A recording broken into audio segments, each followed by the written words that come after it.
Hi, Chris Beta with Beta Security here today. I want to talk to you about the roles of an information security program.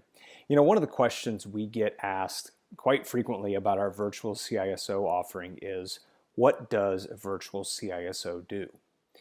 And oftentimes our response would be to go into the details, talk about the tactics, talk about the responsibilities, talk about the tasks.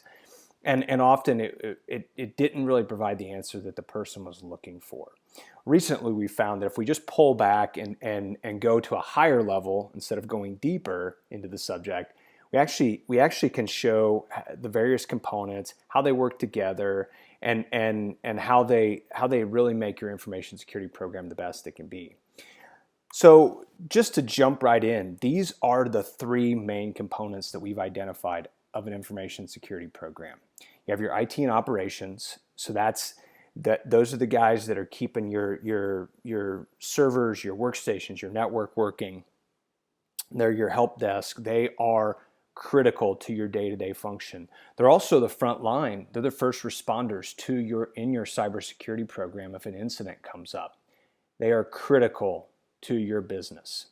The next component, the monitoring piece of your information security program, is the oversight. It's watching network logs. It's watching server logs. It's identifying anomalies in those activities to see if something's going on that needs to be addressed or taken care of. This is monitoring your firewall, your intrusion detection system, your SIM, and the third component then is your CISO. And this is that oversight, the strategy, risk management.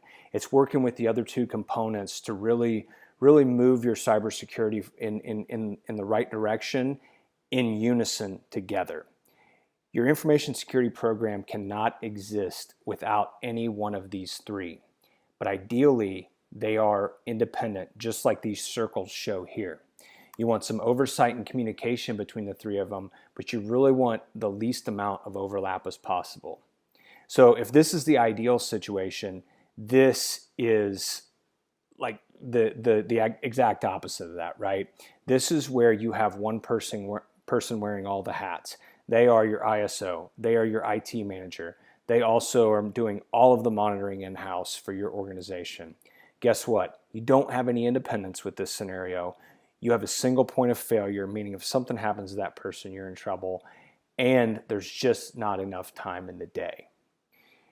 In reality, this is what we typically see as being the actual setup, right? You're not going to have it where any of these circles are completely separate. It's really hard to do, but this is where we see things end up. So you have your IT, you have your monitoring, and you have your CISO. If we start putting some of the players in here to just make it a little clearer of who we're actually talking about, you have your in-house IT staff. You might have your core services or core functionality. You might have your managed IT services, those folks that are helping you take care of the day-to-day and helping those in-house IT staff. You have your MSSP helping you with monitoring. You might have a SIM that you're hosting out in the cloud, or that you're using a service with. And then in the CISO function, you might have an individual CISO, a full-time in-house CISO. But if not, you might have like your in-house chief risk officer or your COO, someone in-house that's owning some of that risk and the risk management function. You might have an information security committee to help provide oversight, and you also might have that virtual CISO.